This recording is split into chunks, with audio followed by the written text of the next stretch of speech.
Eto, mga minamahal, pag-usapan natin dahil nga po nakarating, oo, sa Malacanang. Ito nga pong dinadalang issue ng mga DDS patungkol nga po sa awayan nila ng dahil sa humba. Yes, right. Tama yung narinig ninyo. And guess what? Tinawanan lang po ito ng Malacanang. Kasi, parang pinapakita talaga nila na, 'di ba? Kahit sa simpleng bagay, kaya nilang gawing complicated. Well, anyway, sige, ito yung balita. Mga minamahal, pakita lang muna natin Yusek Castro, tinawanan ang away ng Duterte supporters. Nakakahiya because of humba, magtataasan kayo ng pride at dyan nyo pa mismo dinala ang pagiging squatter, ang pagiging squammy dyan sa The Hague. Kala ko ba human rights lawyer? Bakit parang naging humba rights lawyer itong si Harry Roque? Okay, let's bring him home bakla home. Sabi ng mga nasa comment. Alright, sige, panoodin natin to mga minamahal. Grabe, no? Nagkaroon ng civil war.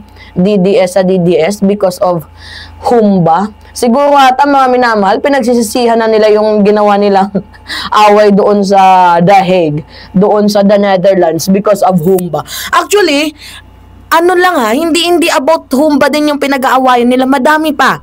Like itong si Maharlika, divided sila with Tio Moreno, 'di ba, sa Facebookan, oo ba? Divided sila, nag-aaway-away sila, 'di ba? Na si Maharlika, para mapatahimik siya, kailangan binabayaran. Talagang merong nangyayaring civil war. Hindi lang sa mga DDS. And also sa mga politician. Kay Bongo at kay Sara Duterte. Kay Hanilet versus Sara. May talagang ganun yung scenarios. Hindi lang sumasabog. Pero yung dito yung civil war ng mga DDS of DDS, ito nagsisimula na. And soon, makikita ninyo na kahit yung mga politician dyan, sasabog na rin na nag-aaway-away din sila. Alright, sige, panoodin muna natin tong humba. Komento ng Malacanang sa humba issue nila. Na humba na uwi sa maaanghang na palitan ng salita. Viral ang umano'y away ng Duterte supporters dahil sa nasabing ulam. Mabilis namang nagkomento ang palasyo sa issue at narito ang agenda report ni Ivy Reyes. Bring back the humba. Nakita ko na yan. Tingnan na saan. Wala, tuloy. Ito ko to. Si Maylito. Sige, kayo na magbasa mga hindi ko mabasa. Kayo na magbasa yan. Basta yan, pinost ko yan Tawang-tawang binasa ni Undersecretary Claire Castro ang mga komento ng online users sa viral video ng alitan ng mga taga-suporta ni former President Rodrigo Duterte sa Netherlands. Sa video, makikitang nauwi sa sigawan ang masayang kainan ng supporters all because of humba. This is not good kasi hindi naman pala humba. Humba nga eh. Humba! Hindi pala humba. Let's pick up kain. No, there's right and there's wrong. And I'm encouraging everyone. Take a stand. No. Narinig ninyo? Oh, I know what is right and I know what is wrong. Take a stand. Kala mo merong injustices. Kala mo tinanggalan, wait lang Kala mo tinanggalan ng freedom itong si Harry Roque para sabihin niya na take a stand. We know what is right. We know what is wrong. Diba? Minamahal. Kala mo naman kinulong. Nang dahil lang sa humba, lalabas yung kanyang pagiging squammy. Ay, nako.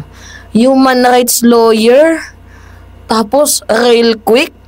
Humba rights defender. My goodness, my God. Harry Roque. Pinapahiya mo yung sarili mo. Naturingang fugitive ka dito sa bansang Pilipinas. Tapos pinapatunayan mo na wala ka ding respeto dyan sa ibang bansa. Oh my God, bakla.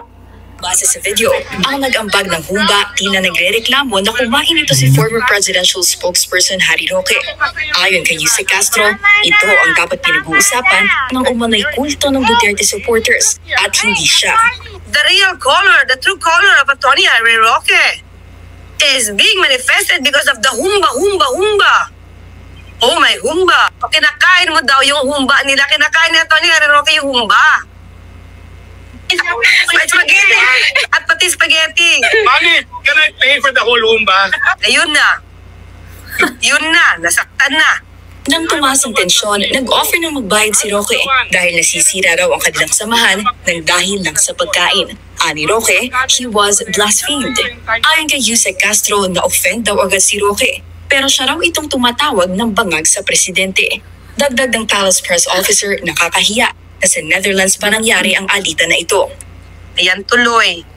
Wait lang. Tama naman, itong si Yusek Claire Castro. Na-offend ka na parang blasphemy yung ginagawa mo? Or in fact, ikaw tong laging nagsasabi na bangag si PBBM, adik, si President Bongbong Marcos, Liza Tanas. Mas malala pa nga, 'di ba, yung binabato mo at ipinupukol mo sa Malacanang? And then ikaw, nang dahil lang sa, pagkain, mga minamahal. Syempre siguro matakaw ka. Malay ba namin? 'Di ba? Ngayon, na-offend ka nga na can I buy the whole humba? Can I pay for it? Gumanon ka. It means pikon ka nga.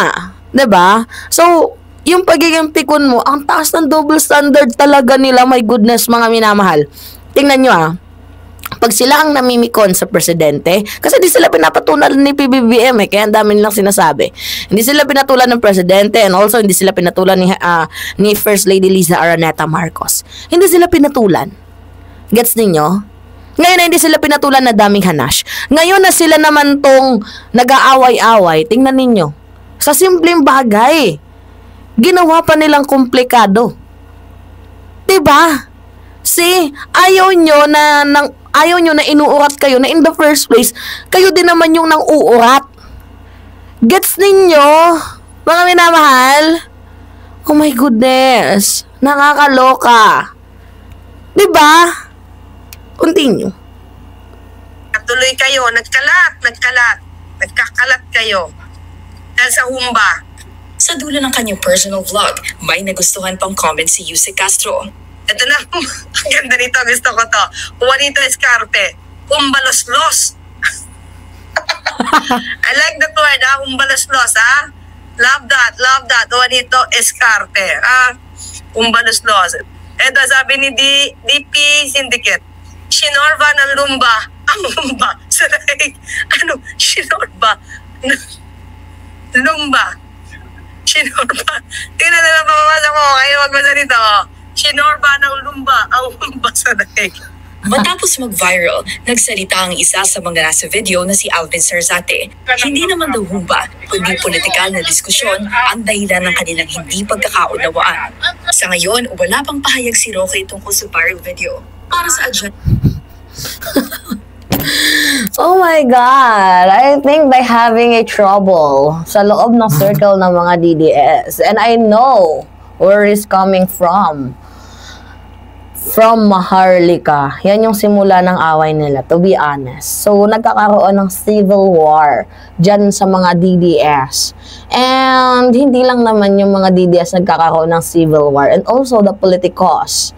Diba? Sa DDS. Wala na ngang, Duterte support. Wala na. SD na. May team SD, may team BG, may team HA. Diba? Hanelet Avancenia, may team Sara Duterte Zimmerman, and also mayroon ding team na Bongo. So, nagkakagulo yung kanilang inner circle. Kaya nga sabi ko sa inyo, buti na lang umalis sila sa Uniteam dahil sila talaga yung nagpapagulo in the first place. Diba? Sila yung magugulo. Tingnan ninyo, nung umalis yung mga DDS sa Uniteam, tingnan ninyo. Diba? Sila yung nanggugulo lang naman sa Pilipinas. Pumupunta sa ibang bansa, nagrarally.